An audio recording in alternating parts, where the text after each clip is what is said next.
അജീഷ്, ഇന്നിപ്പോൾ സെഷൻസ് കോടതി ഇത് പരിഗണിക്കും, ജാമ്യം ലഭിക്കുമെന്നൊക്കെ ഒരു പ്രതീക്ഷയുണ്ടായിരുന്നു. പക്ഷെ ഗുരുതരമായ വകുപ്പുകൾ, അതിൽ മനുഷ്യക്കടത്ത്, മതപരിവർത്തനം ഉൾപ്പെടെ ഗുരുതരമായ വകുപ്പുകളുണ്ട്. അത് തങ്ങളുടെ പരിഗണനയിലുള്ളതല്ല എന്ന് ചൂണ്ടിക്കാട്ടിയാണോ NIA കോടതിയിലേക്ക് അയച്ചത്? ഇന്നിപ്പോൾ അനൂപ് ആന്റണി പറയുന്നത് പ്രകാരം സർക്കാർ ഈ ജാമ്യാപേക്ഷ എതിർത്തിട്ടില്ല, പിന്തുണച്ചിട്ടുണ്ട് എന്നുള്ളതാണ്.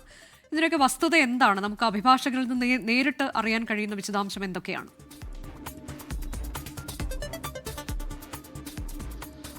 അനുജ, എന്തായാലും ഛത്തീസ്ഗഡ് ഹൈക്കോടതിയുടെ നിരീക്ഷണം ചൂണ്ടിക്കാട്ടിയാണ് സെഷൻസ് കോടതി, ദുർഗ് സെഷൻസ് കോടതി ഇപ്പോൾ ഈ അപേക്ഷ പരിഗണിക്കാതെ മറ്റൊരു കോടതിയിലേക്ക് പോകണമെന്ന് ആവശ്യപ്പെട്ടത്. കോടതി പറയുന്നത് ഇങ്ങനെയാണ്: ഷെഡ്യൂൾഡ് സെക്ഷൻസ് ഉൾപ്പെട്ടിട്ടുള്ള ഒരു കേസാണിത്.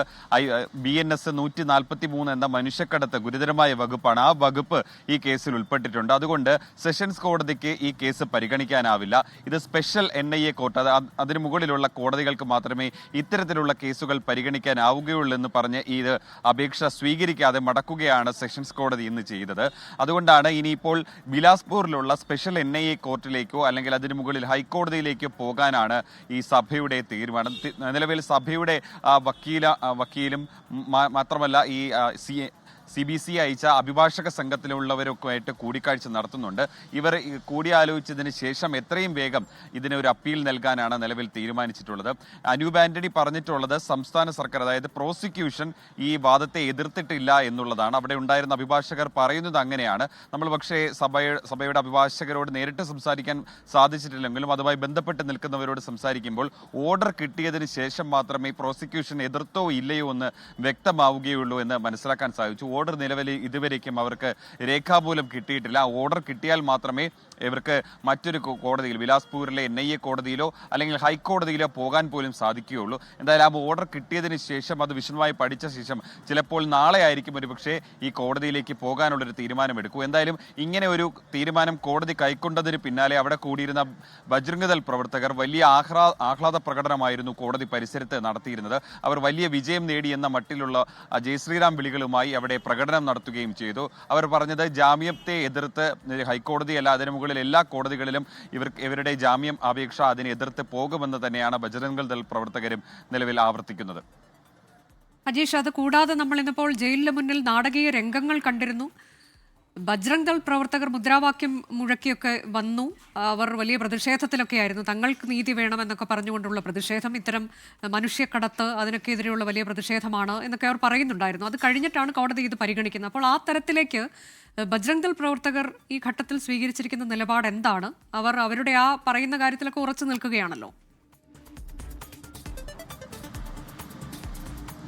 അങ്ങനെ തന്നെയാണ്. നമ്മൾ ആദ്യ ദിവസം ഇവിടെ വന്നപ്പോൾ അവരുടെ പ്രതികരണം തേടിയിരുന്നു. അവരുടെ പ്രതികരണം പറഞ്ഞപ്പോൾ അവർ എടുത്തു പറയുന്നത് ഇങ്ങനെയാണ്: അതായത് അവിടെ മതപരിവർത്തനത്തിന് ഒരു ശ്രമം നടന്നിരുന്നു, അതുകൊണ്ടാണ് അവരെ തടഞ്ഞു നിർത്തിയത്. മാത്രമല്ല അവരെ പോലീസിൽ ഏൽപ്പിച്ച് പോലീസിനെ മുൻപിൽ വെച്ച് ചോദ്യം ചെയ്യുന്നത് പോലും അവരതൊന്നും തള്ളിക്കളയുന്നില്ല. തങ്ങൾക്കതിന് അധികാരമുണ്ടെന്ന തരത്തിലാണ് അവരുടെ പ്രതികരണം തുടക്കം മുതലേ ഉള്ളത്.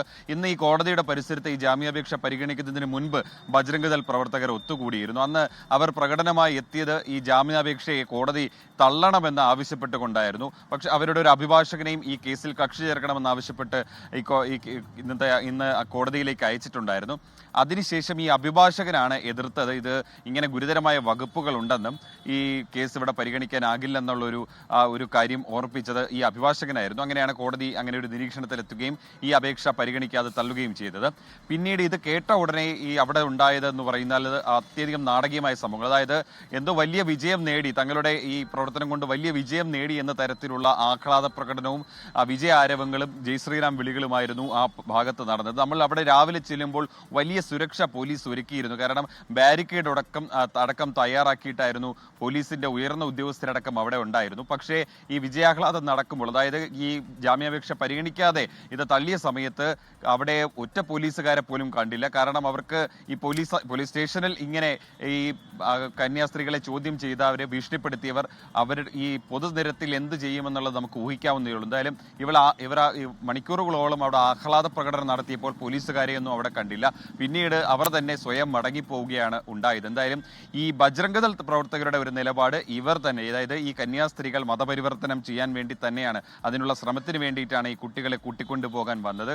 അങ്ങനെ തങ്ങൾ കയ്യോടെ പിടികൂടുകയായിരുന്നു. അവരെ ഒരിക്കലും പുറത്തിറക്കരുത്, അവർ ജയിലിൽ തന്നെ തുടരേണ്ടവരാണ് എന്നുള്ള നിലപാടിലാണ് ഈ ബജ്രംഗ് ദൾ പ്രവർത്തകർ ഇപ്പോഴും ഉള്ളത്.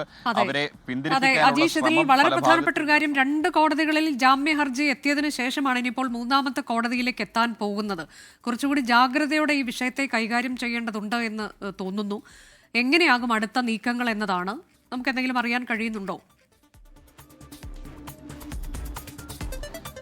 അനുജ, തുടക്കത്തിൽ തന്നെ ഒരു പാളിച്ച പറ്റി, ഈ സഭയുടെ അഭിഭാഷകർക്ക് പാളിച്ച പറ്റിയെന്ന് അവർ തന്നെ സമ്മതിക്കുന്നുണ്ട്. അതായത് ഈ കഴിഞ്ഞ ദിവസം മജിസ്ട്രേറ്റ് കോടതിയിൽ ജാമ്യാപേക്ഷ നൽകിയത് യഥാർത്ഥത്തിൽ സഭയുടെ ഭാഗത്ത് നിന്ന് ആയിരുന്നില്ല. അത് ഇവിടുത്തെ CNI എന്ന് പറയുന്നത് ചർച്ച് ഓഫ് നോർത്ത് ഇന്ത്യ എന്ന് പറയുന്ന ഈ ഛത്തീസ്ഗഡിലെ ഈ ഭാഗത്തുള്ള, അതായത് ഇവിടുത്തെ പാസ്റ്റർമാരുടെയും പ്രൊട്ടസ്റ്റന്റ് ആ സഭകളുടെ ഒരു സംയുക്ത സംഘടനയാണ്. അവരാണ് യഥാർത്ഥത്തിൽ കഴിഞ്ഞ ദിവസം ഈ ജാമ്യാപേക്ഷ നൽകിയത്. പക്ഷേ അത് ഈ അഭിഭാഷകരുടെ, യഥാർത്ഥത്തിൽ ഇവരൊരു അഭിഭാഷകനെ വച്ചിട്ടുണ്ടായിരുന്നു, ഇവിടുത്തെ അതിരൂപത ഒരു അഭിഭാഷകനെ വെച്ചിട്ടുണ്ടായിരുന്നു. പക്ഷേ ആ അഭിഭാഷകനുമായി ഒന്നും കൂടിയാലോചിക്കാതെ സമാന്തരമായിട്ടാണ് ജാമ്യാപേക്ഷ നൽകിയത്. ആ ജാമ്യാപേക്ഷയാണ് തള്ളിയത്. ഇവർക്ക് തന്നെ അറിയാമായിരുന്നു ഗുരുതരമായ വകുപ്പുകൾ ഉള്ളതുകൊണ്ട് ഈ മജിസ്ട്രേറ്റ് കോടതിയിൽ ഇത് തള്ളുമെന്ന് ഉറപ്പുണ്ടായിരുന്നു. പക്ഷേ ഇത് അവർ പോലും അറിയാതെ ഉച്ചയ്ക്കൊക്കെ നമ്മൾ സംസാരിക്കുമ്പോൾ, അത് ഇന്നലെ ഉച്ചയ്ക്കൊക്കെ സംസാരിക്കുമ്പോൾ അവർ പറഞ്ഞിരുന്നില്ല നമ്മൾ ഇന്ന് തൽക്കാലം കൊടുക്കുന്നില്ല എന്ന് തന്നെയാണ് പറഞ്ഞുകൊണ്ടേയിരുന്നത്. CBCI പോലും പത്രസമ്മേളനം നടത്തുമ്പോൾ അവർ പറഞ്ഞിരുന്നില്ല ജാമ്യാപേക്ഷ കൊടുക്കുന്നു. അങ്ങനെ തുടക്കത്തിൽ കുറച്ച് പാളിച്ചകൾ സഭയ്ക്കും അവരുടെ അഭിഭാഷക ടീമിനും ഉണ്ടായിരുന്നു. പിന്നീട് പല ഭാഗത്തു നിന്നും ഈ നിയമോപദേശം മറ്റും ഈ രാഷ്ട്രീയ പാർട്ടികളുടെ പ്രതിനിധികളടക്കം വന്ന് സംസാരിച്ചതിന് ശേഷമാണ്, കുറച്ചും കൂടി സീരിയസ് ആയിട്ട് കാര്യങ്ങൾ കാണണമെന്ന് പറഞ്ഞതിന് ശേഷമാണ് ഇന്ന് സെഷൻസ് കോടതിയിൽ ഇങ്ങനെ കൊടുക്കാൻ വേണ്ടി തീരുമാനിക്കുകയും സെഷൻസ് കോടതിയിൽ നേരെ ചെല്ലുകയും ചെയ്യുന്നത്. ഇവിടെ യഥാർത്ഥത്തിൽ ഈ ബജ്രംഗ് ദൾ പ്രവർത്തകരും ഒപ്പം തന്നെ ഈ പ്രൊട്ടസ്റ്റന്റ് ഈ സഭകളും തമ്മിൽ ഇങ്ങനെ ഒരു നിയമയുദ്ധം നടക്കുന്നുണ്ട്. നമ്മൾ മനസ്സിലാക്കുന്നതനുസരിച്ചിട്ട് കഴിഞ്ഞ ദിവസം ഈ വെള്ളിയാഴ്ച ഈ പോലീസ് സ്റ്റേഷനിൽ നടന്ന ദൃശ്യങ്ങൾ വെച്ചിട്ടുണ്ട് ഈ പ്രൊട്ടസ്റ്റന്റ്, നമ്മൾ നേരത്തെ പറഞ്ഞ സംഘടന CNI എന്ന് പറയുന്ന സംഘടന സ്വകാര്യ അന്യായം ഫയൽ ചെയ്തിട്ടുണ്ട്. ഈ ജ്യോതി ശർമ്മ അടക്കമുള്ളവർക്കെതിരെ കേസെടുക്കണമെന്ന് ആവശ്യപ്പെട്ടുകൊണ്ട്. നിലവിൽ അത് കേസ് അത് പരിഗണിച്ചിട്ടില്ല എന്നാണ് നമ്മൾ മനസ്സിലാക്കുന്നത്. അങ്ങനെ ഈ സമാന്തരമായിട്ട് ഒരു നിയമയുദ്ധം ഇപ്പൊ നടക്കുന്നുണ്ട്. അതാണ് ഇനിയിപ്പോൾ വളരെ ജാഗ്രതയോടെ തന്നെ അടുത്ത കോടതിയെ സമീപിക്കും എന്ന് തന്നെയാണ് CBCI എന്ന് തന്നെയാണ് നമ്മൾ മനസ്സിലാക്കുന്നത്.